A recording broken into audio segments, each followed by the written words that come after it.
Imagine करिए कि बच्चा जो कभी भी कंप्लेन नहीं करता है, माँ बाप से खुश, पूरा दिन हंसते रहता है, लेकिन हर रात वो बेड पे जाके पेशाब कर देता है। तो क्या सिर्फ एक ये ब्लैडर प्रॉब्लम है, जिसको हम हमेशा सोचते हैं कि ब्लैडर की वजह से प्रॉब्लम हो रही है, या फिर देयर इज़ समथिंग इमोशनल कुछ चीज़ें छिपी हुई है। आज हम beyond the sign and symptom, beyond the bladder problem, हम ट्राई करेंगे समझने को कि नॉक्टर्नल एन्यूरिसिस या फिर बेड वेटिंग को कैसे कनेक्ट करते हैं। Hello, welcome you all. मेरा नाम डॉक्टर सलमान है। Before we begin, let me make एक चीज़ को मैं क्लियर करना चाहता हूँ कि bed wetting is a very serious problem. अगर आपको ये चीज़ें बार बार होती है आपके बच्चे को, तो एक प्रॉपर मेडिकल मेडिकल सुपरविजन से कंसल्ट कराइए, ठीक है। Bed wetting can be caused by like delayed bladder development, genetics, या फिर chronic urinary tract infection, then constipation, diarrhoea, diabetes, ये सब चीज़ों की वजह से हो सकता है। आज हम बस ट्राई करेंगे इमोशनल फैक्टर भी रीज़न हो सकता है बेड वेटिंग या फिर नॉक्टर्नल एन्यूरिसिस के लिए। कुछ भी मैं एक्सप्लेन करने से पहले मैं सोचता हूँ कि मेरे ओपीडी में जो भी पेशेंट के साथ हुआ है, जैसा मैंने केस लिया उससे मैं कनेक्ट करने की कोशिश करता हूँ। तो मेरे ओपीडी में एक 8 साल का बच्चा आता है जो बहुत ही पोलाइट है। माँ बाप ने कभी उससे कंप्लेन नहीं की, माँ बाप से उसको कोई कंप्लेन नहीं है। उसके मार्क्स भी बहुत अच्छे हैं, एग्ज़ाम में बहुत अच्छे से स्कोर करता है, और एक लोग उसको ये बोलते हैं कि he is a perfect child, ठीक है। बट हर रात वो बेड वेटिंग कर देता है, मतलब नॉक्टर्नल एन्यूरिसिस उसको प्रॉब्लम है। उसके पेरेंट्स ने बहुत चीज़ ट्राई की, मेडिसिन देना ट्राई किया, वाटर इनटेक को कम किया, और उसको पनिश भी किया, राइट। फिर भी कुछ चीज़ें चेंज नहीं हुई। Then when I was taking the case, I asked, when I was evaluating, when I was asking the about the child to his mother, तो उसकी मॉम ने बोला कि एक चीज़ उन्होंने बहुत ही अच्छे से मेंशन की, कि हम लोग इस बच्चे से बहुत चीज़ें चाहते हैं, ठीक है। वी डोंट अलाउ हिम कि कोई मिस्टेक हो सके उससे, राइट। वो वर्ड मुझे थोड़ा बहुत बॉदर किया कि we expect a lot from him and we don't allow any mistake from him. So इस वजह से मेरे दिमाग में चीज़ें आई, फिर मैंने क्वेश्चन को और इवैल्यूएट किया। इमेजिन करिए एक छोटा सा बच्चा जो दिन में he is trying to he is trying his level best to please, like अपने टीचर्स को, अपने पेरेंट्स को, अपने फैमिली मेम्बर को, even they hide their emotion, they hide their control, their hide their tears and all things, सब कुछ वो छुपाने की कोशिश करता है। बट नाइट में जब उसे रिलैक्स मिलता है, तब उसका इमोशन, उसका जो जो चीज़ें उसने पूरे दिन अपने सप्रेस की रखी है, उसका इमोशन एक अलग तरीके से निकलने की कोशिश करता है। वो ब्लैडर के थ्रू, पेशाब के थ्रू निकलने की कोशिश करता है, ठीक है। और ये मैं ये नहीं बोलना चाहता हूँ कि हर एक बच्चों में सिर्फ यही एक रीज़न हो सकता है जिसकी वजह से वो बेड वेटिंग कर रहा हो। I found this thing in this patient, इसलिए मैं ये चीज़ें एक्सप्लेन कर रहा हूँ। सोचिए बच्चा क्या सोचता होगा कि मेरे पास एक कोई भी शब्द नहीं है कि मैं अपना इमोशन कैसे निकालूँ। मैं अपने माँ बाप को डिसअपॉइंट नहीं करना चाहता हूँ। सब लोग एक्सपेक्ट कर रहे हैं कि मैं एक परफेक्ट बच्चा बनूँ, ठीक है। सब लोग चाहते हैं कि मैं एक अच्छा लड़का बनूँ। मैं अपनी फीलिंग, इसी वजह से मैं अपनी फीलिंग एक्सप्रेस नहीं कर पा रहा हूँ, राइट। और कभी-कभी ऐसा लगता है कि मैं अपने इस इमोशंस को बहुत बच्चा, क्योंकि सब लोग उससे एक्सपेक्ट कर रहे हैं कि बहुत अच्छा वो करे, हर एक चीज़ में अच्छा करे। बट वो अपने इसी चक्कर में अपने इमोशंस को बता नहीं पा रहा है, उसके पास वर्ड्स नहीं है कि वो बता सके। इसी वजह से ये सब चीज़ें दबी हुई है। इस वजह से बच्चे को एक रास्ता मिलता है, एक और उस वो सब चीज़ें दिन भर जो उसके साथ हुआ रहता है, वो जो इमोशनल सप्रेशन हुआ रहता है, और रात में निकलने की एक ज़रिया बनता है।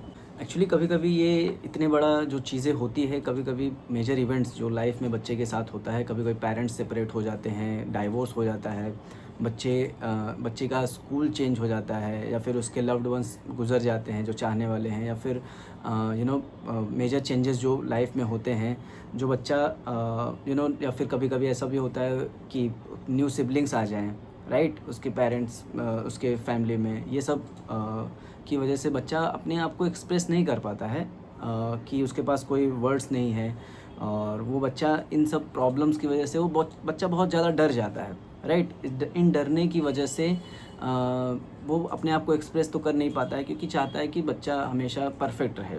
उस वजह से बॉडी इंटरनली बहुत सफ़र करती है और कुछ ना कुछ उसको रास्ता चाहिए अपना इमोशनल एक्सप्रेस करने के लिए। और जब ये सब चीज़ें होते रहते हैं, इन सब में एक पेरेंट्स का बहुत बड़ा हाथ होता है। पेरेंट्स उसको ना कंपेयर करने लगते हैं दूसरे बच्चे से कि देखो ये बच्चा तो कितना अच्छा है, ये बच्चा पेशाब नहीं करता है। इवन पनिश करते हैं, उसको मारते हैं।